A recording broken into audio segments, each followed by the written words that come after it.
Welcome to our channel. Today we how to withdraw from Datastore exports to BigQuery datasets step by step clearly.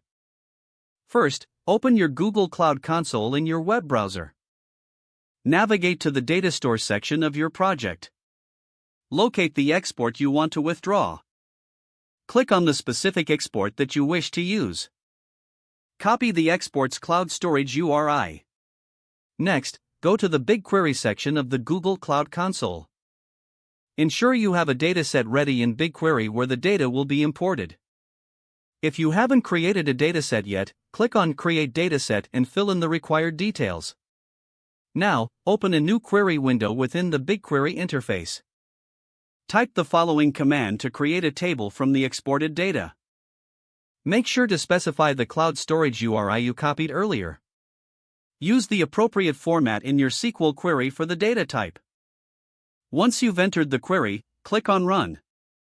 Monitor the job status in the BigQuery job history for successful completion.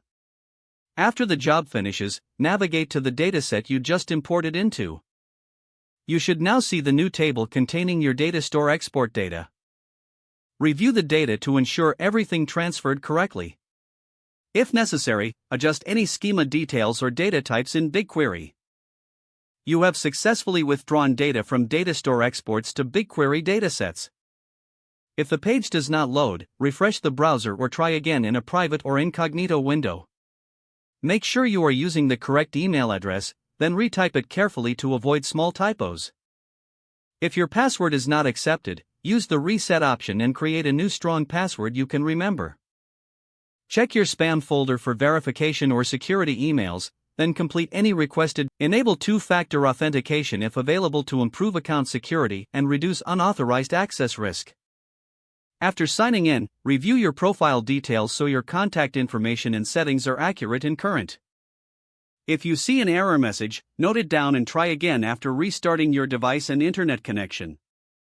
Log out when you finish, especially on shared devices, to keep your account and payment information secure.